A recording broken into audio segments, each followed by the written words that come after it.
Oi, turma. Esperei 30 minutos e 0 alunos apareceram. Obrigada pela participação de todos. É muito bom saber que a gente pode contar com vocês. A gente pede por um mundo melhor, a gente espera mais dos nossos governantes, a gente cobra a nossa sociedade, mas na hora de fazer o nosso papel, nós não fazemos nada. Vamos agradecer a todos, então estou agradecendo assim com o meu coração aberto a todos vocês no início dessa aula, ok? Então vamos começar. Eu parei nas diversas faces da cultura na última aula e vou finalizar porque a indústria cultural é demasiadamente importante para quem pretende prestar um vestibular, fazer um PAS. É imprescindível que vocês tenham conhecimento desse assunto. Então estou gravando, embora eu não ganhe nada com isso, porque eu quero ter a minha consciência limpa para aqueles que têm o interesse, que têm a vontade de estar tendo esse conhecimento, que a gente estaria passando na sala de aula e não está por um momento atípico, absurdo, irreal, surreal, uma pandemia inimaginável, nós não imaginávamos nada disso, mas infelizmente estamos aqui, estamos nessa situação. E por esse motivo estou gravando uma aula que eu teria dado para vocês em sala. Vamos lá. A cultura é uma produção humana, não pode ser hierarquizada, ou seja, uma cultura não pode ser considerada superior à outra, pois não é possível justificar qual padrão cultural seria tomado como critério de diferenciação. Deixa eu apresentar aqui, que daí fica melhor para vocês. Bem, dizer que determinada prática cultural tem mais valor que a outra é afirmar o etnocentrismo. Nenhuma cultura é superior à outra. Porém, isso não significa que não possamos relacionar produção cultural como seus grupos. Cada grupo que gera produção cultural. Sendo assim, é possível afirmar que a cultura possui diversas faces e que, em grande medida, representa grupos, representa sujeitos e contextos das quais surgiram. Então, vamos diferenciar a cultura erudita da popular. Chamamos de cultura erudita as práticas, os costumes, os saberes produzidos pelas elites ou para as elites. Normalmente, essas práticas e saberes estão relacionados à produção cultural das classes dominantes, que procura distinguir do que é produzido pelas demais classes. Um minuto. Bebam água. A cultura popular, por sua vez, refere-se às práticas e aos costumes, saberes que têm origem nas classes dominadas ou populares. Representa um conjunto de manifestações culturais cuja origem remete às experiências cotidianas daqueles que não pertencem às classes dominantes. Se afirmarmos que a cultura erudita está ligada à oficial, institucionalizada, devemos entender, então, que a popular é um saber não oficial, não é institucionalizado. Pensar em cultura erudita. Pelo fato das práticas culturais efetivarem as visões de mundo das diferentes classes sociais, devemos entender que a dinâmica da relação entre cultura erudita e popular também está inserida nesse contexto. Sendo assim, os elementos da cultura erudita podem ser utilizados para reforçar a dominação das elites sobre o povo. Ou seja, a difusão de determinada forma de linguagem, de sotaque, como algo padrão, o padrão nacional, pode indicar estabelecimento do domínio linguístico e cultural de um grupo sobre os demais. De que forma? Quando nós colocamos uma forma de linguajar como erudita, como a correta, acabamos, dominando em relação às demais. Vamos pensar em gírias, Por exemplo, em determinadas regiões. É nóis, parça, nós vai lá. É nóis. Você não vê elite falando desse jeito. Então, quando você escuta essa prática, você já associa ao povo. E quando você escuta um linguajar mais refinado, você já associa à elite. Então, isso é forma de dominação. Como que é forma de dominação? Volta, deixa eu explicar. Porque você já relaciona o linguajar daquela pessoa a uma classe. Beleza, entendeu? Por outro lado, na tentativa de construir valores contra-hegemônicos, como nós já estudamos, membros da classe dominada podem se valer de elementos culturais populares como estratégias para se opor aos padrões estabelecidos pelas classes dominantes.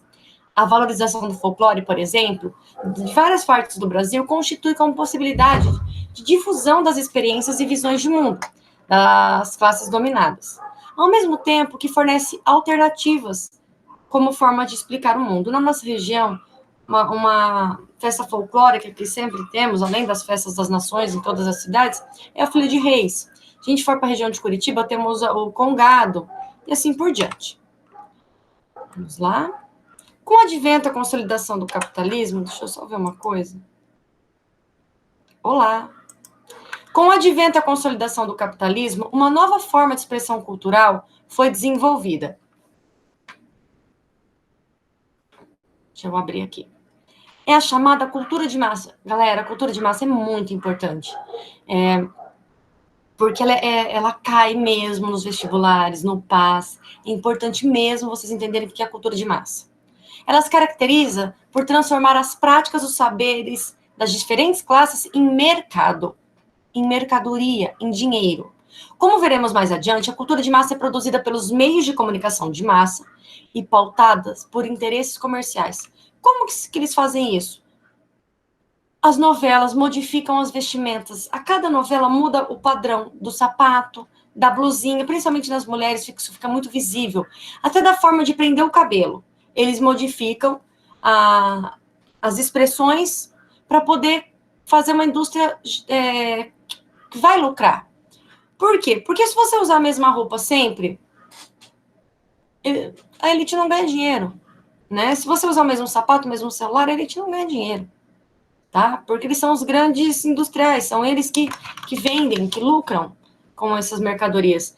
Observem que de uma estação para outra, muda as vestimentas, muda o modelo. Aí você olha para aquela roupa que você tem, você fala, ô mãe, eu não tenho roupa para sair, eu preciso comprar roupa. É normal, é muito normal. Tipo, você abre o guarda-roupa, aquilo tá lotado.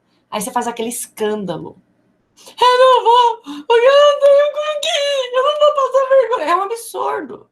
E por que você faz esse absurdo? Porque é incutido na sua cabeça que aquela roupa que você tem não te serve mais. E não é porque não te serve, que nem eu, que você engordou 6 quilos, não.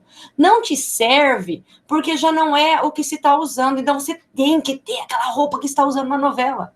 É uma das expressões características da indústria cultural. Isso se chama obsolescência perceptível. Eles mudam os modelos antigos se tornam obsoletos, ou seja, velhos, não porque estão surrados, não, eles se tornam velhos porque já não é o modelo que está usando e você não quer usar mais aquilo. Isso é para tudo. A gente vai ver mais para frente, mas isso ocorre com os adultos, os carros. Muitas vezes as pessoas trocam de carro não porque o carro está velho, está dando problema, é porque esse é um modelo novo. E olha, preciso ter aquele modelo. Será que você precisa mesmo? Ou será que incutiram na sua cabeça que você tem a necessidade disso?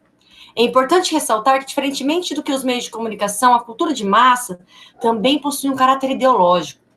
Seu atrelamento aos interesses capitalistas transforma a expressão crucial da visão de mundo das classes dominantes. Compre. Ditando comportamentos padronizados e colaborando de maneira central na consolidação dos valores típicos do capitalismo.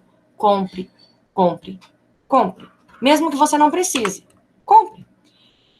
Observem a imagem. Como ela funciona? A indústria cultural e os meios de comunicação. Na análise das relações entre a indústria cultural e ideologia, uma temática relevante para as ciências sociais e a discussão das relações entre cultura de massa, cultura cultural e meios de comunicação de massa. O que eu lembro disso? A indústria cultural, ela fabrica música, ela fabrica notícias, ela fabrica conceitos dentro dessa notícia que incute no ser humano a ideia de compre. E as pessoas compram e geram lucros para essas indústrias, que vão lá e vendem uma mercadoria, que é propagada pela mídia, que incute na sua cabeça que você precisa comprar algo. Você compra e gera dinheiro para quem? Para eles, e assim vai. Cíclico. Isso acontece o tempo todo. Parem para pensar a última coisa que vocês compraram e analisem, eu precisava mesmo disso? Normalmente a resposta é não. A proximidade dos conceitos parece indicar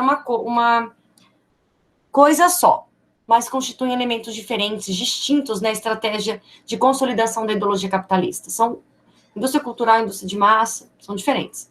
Uma questão interessante é que, diferentemente da cultura erudita e popular, que são produzidas, cada um, respectivamente, pelas elites e pelas classes populares, a cultura de massa, ela, como o nome sugere, não é produzida pelas massas. Então, a cultura de massa não é feita pela massa, pelo grande povão. Não, não. Mas para as massas. Você entende? Entendeu, sim. Não entendi. Então é o seguinte, a cultura de massa, ela é produzida para que a massa compre. A grande maioria da população gaste. Ela é gerada no interior da indústria cultural, ou seja, ela é pensada. O que nós vamos vender agora? E que é um conjunto de empresas que são vinculadas à classe dominante e que tem como função produzir cultura. Eu nunca vou esquecer, eu tinha mais ou menos a idade de vocês, quando surgiu uma banda chamada Tribalistas. Era o Carlinhos Brown, o Arnaldo Antunes e a Marisa Monte. Eu nunca havia escutado música de nenhum dos três. Mas eles lançaram uma banda juntos, chamado Tribalistas. E eu vi uma entrevista deles que, quando eu trabalho em indústria cultural, na época eu não sabia o que era. Mas hoje já entendo. Me veio a cabeça não, quando eu trabalhei em indústria cultural, eu lembrei, né, daquela entrevista, onde eles falaram, nós fizemos essa banda e essas músicas são músicas comerciais. Nosso intuito é vender. E eles estouraram nas vendas. Ou seja, eles pensaram uma forma de vender para as massas. E ficou claro naquela entrevista que eles não estavam fazendo música que eles amavam fazer. Eles estavam fazendo música para vender para as pessoas. Então, música que não é eles que gostavam, daquele tipo de música. Tanto que foge totalmente do estilo que eles têm em carreira solo. Mas eles pensaram em fazer uma música que venderia para a massa. E deu certo. Mas como produzir industrialmente algo que, como vimos antes, surge das práticas cotidianas dos diferentes grupos e classes sociais? Isso acontece na massificação dos saberes e padrões de comportamento que interessam as classes dominantes, para que sejam adotados como referência pelas classes dominadas, como eu falei da novela.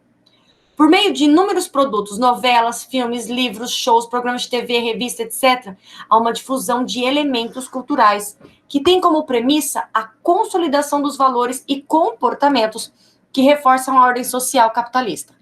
Para isso, esses produtos incentivam o consumo, a padronização dos gostos e um processo que prevalece busca pelo lucro. Observem a padronização dos gostos. Eu sou apaixonada por roupas mexicanas. Aquele estilo de roupa bordada, normalmente preta, escura, eu gosto, né? Eu gosto. Com bordados florais imensos, mas bordado mesmo, não aquelas estampas bordado. É maravilhoso, porém, eu nunca encontrei para comprar. Por que eu nunca encontrei para comprar? Porque você nunca foi para o México? Talvez, no México tem, mas por que se é tão bonito? Não é possível que só eu ache bonito. Não se venda, porque o padrão não é do México. O padrão é europeu, o padrão é dos Estados Unidos. O que sai na semana de moda europeia é o que se propaga pelo resto do mundo. O nosso padrão cultural segue o padrão europeu, o padrão norte-americano, ok? Observem que as roupas que nós temos muitas vezes vêm escrito em inglês. Uma grande parcela da população fala inglês, não é mesmo? Não. Nós padronizamos a vestimenta igual a dos americanos, dos europeus.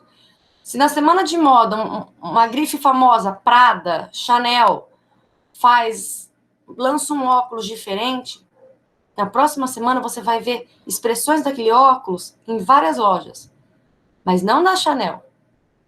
Eles padronizam, eles fazem parecido. E você compra. Nem se for o óculos da China. Ele vem da China com o padrão europeu.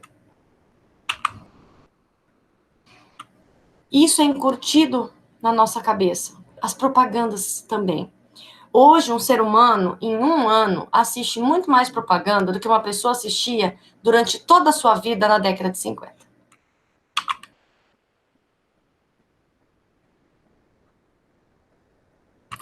Observem a charge. Eu gosto muito de colocar charge porque eu percebo muita dificuldade de interpretação de imagens. Vocês têm que trabalhar bem isso, ok?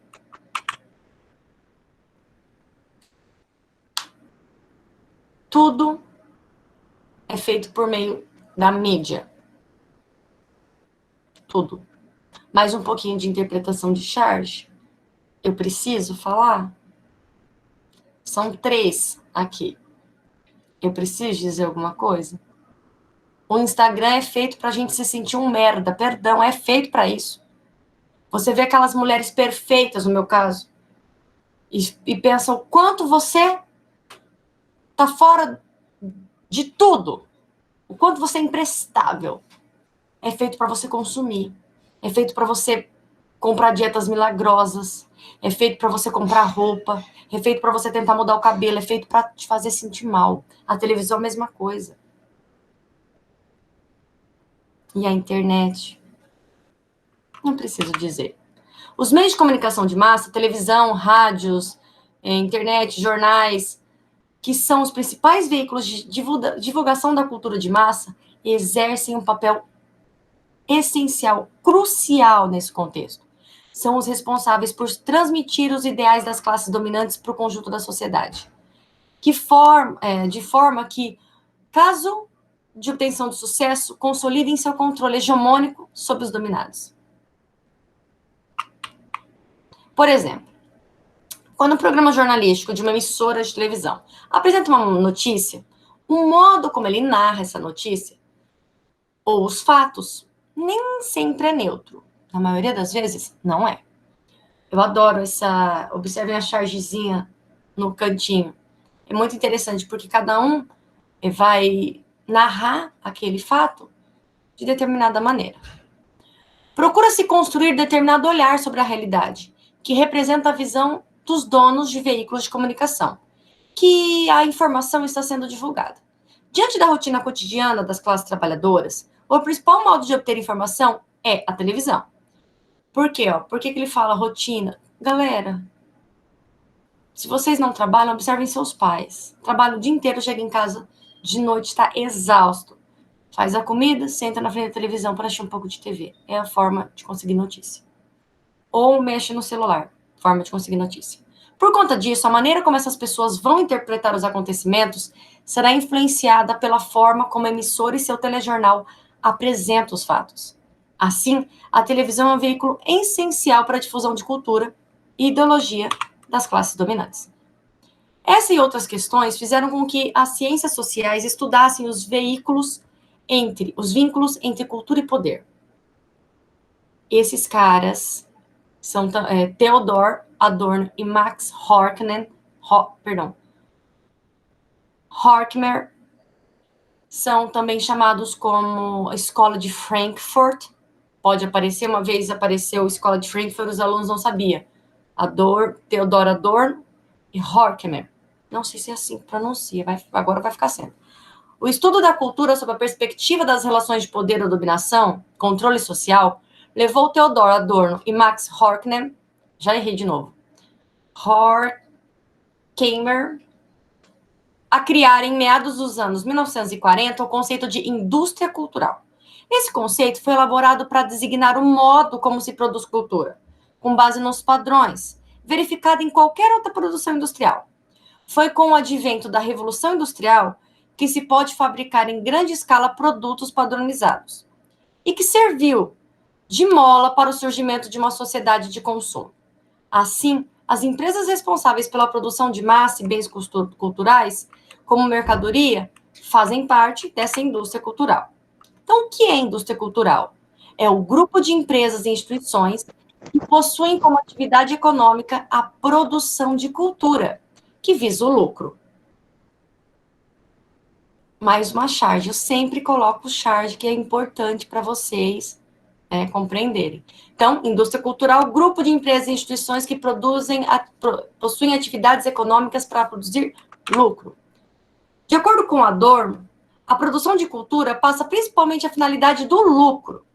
Esse processo de mercantilização tornou-se um obstáculo para a arte exercer sua autonomia de criticar a sociedade, já que nesse sistema de produção, ela passaria prioritariamente pelos administradores técnicos e responsáveis por tornar os produtos rentáveis e aceitos pelos consumidores.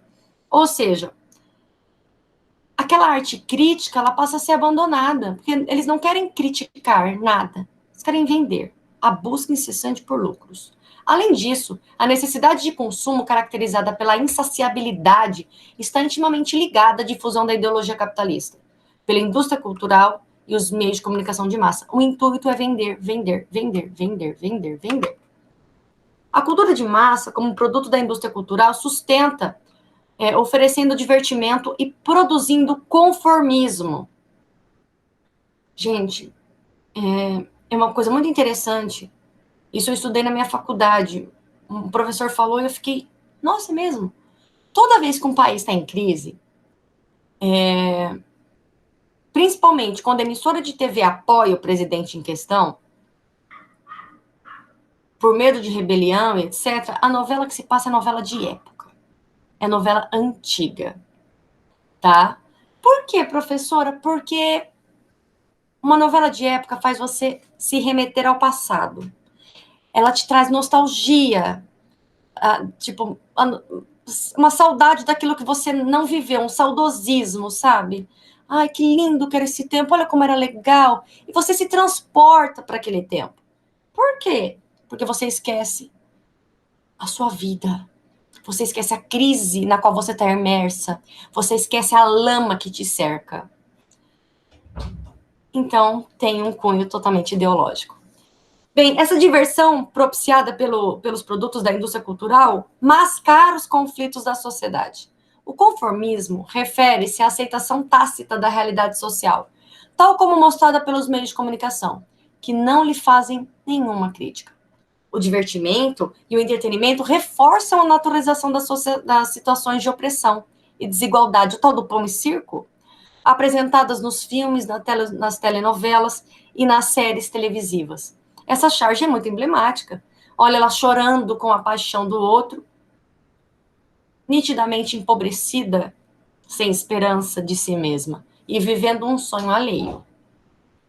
Isso é muito comum também. A gente percebe nas novelas, é muito interessante, os núcleos. Eu acho incrível a cultura de massa. Sabe por quê? Porque nas novelas eles colocam o pobre como alegre. O pobre é divertido. O pobre tá ferrado. O pobre faz churrasco na laje. O pobre senta no boteco. O pobre tá rindo. Você não vê um pobre chorando na novela. O pobre tá sempre rindo. Por quê? Porque eles passam a seguinte mensagem. Tua vida tá ferrada. Você tá ferrado. Você não tem dinheiro. Mas não tem que ser feliz. O pobre tem que ser feliz. O brasileiro é o povo mais feliz do mundo. E muitas vezes a gente compra inconscientemente essa ideia. É muito comum. Observem com atenção as novelas. O rico é muito rico, costuma ser mal, tramar. E no final o mal perde e o bem vence. Vou fazer de novo. Sério? Não. Isso é para deixar você mais conformado com a sua vida que não tá nada bem. Desculpa. Não tô falando de você, tô falando do geral. E o processo de naturalização do conformismo, ele produz a alienação das massas. Gente, alienação. Que é alienação? É você estar aquém da realidade. A gente não vê isso ultimamente no nosso país. Não existe gente alienada por aqui. Existe. Muito. Funciona como um mecanismo de controle social. Porque a pessoa não consegue enxergar a própria realidade, o próprio caos a qual está inserida. Naturaliza a possibilidade do indivíduo entender e criticar os padrões de relação social aos quais está submetido. Assim, a ideologia dominante, transmitida por esses produtos culturais, permite a reprodução de classes, reprodução das relações de dominação na nossa sociedade. A elite faz com que você se conforme, que você não lute, que você aceite. Não interessa o quanto o rico está ficando mais rico e quanto o pobre está conseguindo comer menos, o pobre não se rebela. Por quê? Porque existe uma indústria pautada para fazer com que ele não pense sobre isso. Cultura, ideologia e sociedade no século XXI. Bem, isso daqui já é o nosso finalzinho, tá? Do nosso livro. Tem só mais um pouquinho. Deixa eu só pegar aqui. Chururu. Chururu. Tá. Desde o século XIX, o telégrafo, o rádio, o telefone, o cinema vem alimentando o desejo humano da ubiquidade, que significa a capacidade de estar presente em todos os lugares ao mesmo tempo. A partir dos anos 70, a fusão das telecomunicações analógicas com a informática provocou a transformação no modo como circulam as informações. Gente, eu assisti um filme chamado, acho que The Post, e foi bem interessante uma parte dele, porque sai a notícia, e você tem o garoto de mensagens, né? Tinha um nome para ele, Office Boy. E você pega, esse garoto de mensagem pega o envelope e ele tem que entregar da edição do jornal para a gráfica e corre. Ele pega aquele pacote e sai correndo com a notícia desesperadamente para entregar o quanto antes. Minha mãe olhou e falou: nossa, hoje era só mandar um WhatsApp, um e-mail. Sim, tudo ficou mais rápido, mais fácil, tá? Então, o modo como circulam as informações, permitindo uma comunicação multidirecional, desenvolvendo o que o sociólogo espanhol Manuel Castells chama de sociedade da informação. As análises sociológicas da sociedade de informação tentam compreender as transformações sofridas pelas sociedades contemporâneas graças ao impacto da revolução digital. Então, foi boa essa revolução digital para a gente? Como ela funciona no dia a dia? A indústria geradora de serviços de conteúdos digitais passa a ter importância fundamental na formação dos comportamentos e dos hábitos de consumo. No entanto, o modo como essas mudanças ocorrem não pode ser compreendido sem que se perceba que a tecnologia não está apartada da produção social, nem da cultura. Então, a tecnologia também nos domina. A gente é dominado, galera. As tecnologias, bem como a linguagem, as instituições, são parte da construção humana. Elas são produtos da sociedade, da cultura. Tanto a sua criação quanto o seu uso constituem nossa própria noção de humanidade. Assim, elas não são neutras. O desenvolvimento tecnológico se orienta e se interessa pelos interesses que podem considerar ou não as desigualdades sociais e os abismos digitais. Gente. Esses interesses muitas vezes não estão pautados para pensar nas desigualdades. Na atualidade, as tecnologias digitais, além de representarem o avanço dos meios de comunicação, constituem um campo fecundo para os negócios do capitalismo. Por isso é importante considerar os contextos culturais e ideológicos nos quais essas tecnologias são utilizadas. Presta atenção. Se você está no seu Facebook, aí você toma e fala assim, quanto custa na internet uma panela de pressão? Fala, tá bom. Aí você sai do Facebook e entra no Google. E pesquisa panela de... Mãe, tem de 100 a 400 reais. Ai, credo, pois é. Você volta para o seu Facebook, você começa a passar a sua timeline, vai ter um monte de propaganda de panela. Tudo tá, interligado para o consumo. Por exemplo, os diversos usos que fazemos das redes sociais online são influenciados pelas visões de mundo e pelas disputas na sociedade, ideologicamente, assim como pelos interesses comerciais e políticos das empresas governantes. Galera, é muito comum, a gente viu nas eleições, a gente está vendo ainda hoje, a utilização das mídias sociais para privilegiar partido A ou partido B, interesse seja da posição ou da oposição. Eles utilizam fake news, eles utilizam vários mecanismos para tentar moldar os interesses da população, fazer com que a população acredite nisso ou naquilo. Isso ficou muito visível na última eleição, seja do lado A, seja do lado B, ok? Uma visão otimista da expansão das tecnologias é desenvolvida pelo filósofo francês Pierre Levy. Para ele, a propagação das redes sociais online pode transformar as relações culturais e políticas, gerando um novo modelo de exercício da cidadania e da democracia, que ele chama de cybercultura. Bem, pode mesmo, desde que se abandone as fake news, por isso que elas viraram crime. Nesse aspecto, entende-se que o espaço digital poderá concretizar seu potencial político ao ser habitado por culturas cada vez mais diversas e participativas. Um exemplo desse uso político das redes sociais são as manifestações ocorridas no Brasil em 2013, em que as redes tiveram um papel central na organização dos protestos. Isso, né? Não sei se vocês se recordam, durante o governo da ex-presidente Dilma. Nesse contexto social, ganharam destaque as tribos urbanas e seu papel na formação das identidades juvenis. Gente, na nossa sociedade, na nossa região, não tem muito disso. Você é amigo do carinha da igreja, do carinha da escola, não tem uma gama de pessoas para você se identificar em uma tribo, mas nas grandes cidades isso é muito comum. Caracterizada por se constituírem como grupos identitários que questionam os padrões de comportamento e a expressão cultural dominante, as tribos urbanas surgem nas décadas do século XX e ganham a sociedade de informação, diversidade, amplitude geográfica, gerando novos e múltiplos sentidos e formas de pertencimento para a juventude. A maneira como os vínculos sociais se difundem pela internet consolida e estabelece uma nova ordem comunicativa, na qual a solidariedade da tribo se fortalece e se define nas redes eletrônicas. Então, quando você, apoia uma causa, vamos pensar, você se une em solidariedade com aquela tribo. No nosso caso, como a gente não tem uma tribo tipo os nerds, os rock, a gente tem... Eu, por exemplo, participo de algumas redes eletrônicas de apoio, como, por exemplo, pela doação de animais e pelos animaizinhos, para salvar a floresta. Não é bem uma tribo urbana, mas é uma forma de organização de pessoas com os mesmos interesses, tá?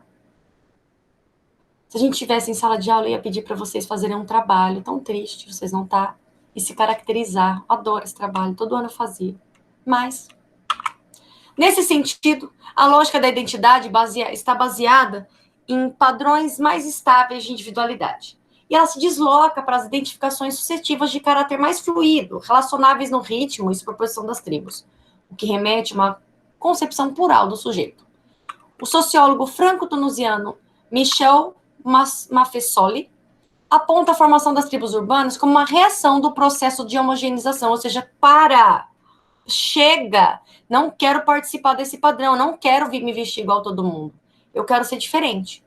Então, é uma forma de promoção da cultura de massa pela indústria cultural. Então, elas se vinculam com base em contextos, em identificações, tá? E aí produzem uma cultura...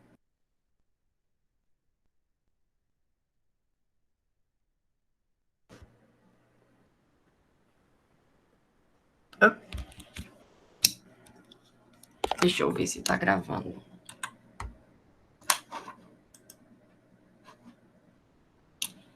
Tá gravando, que meu telefone para de funcionar quando toca, gente, desculpa.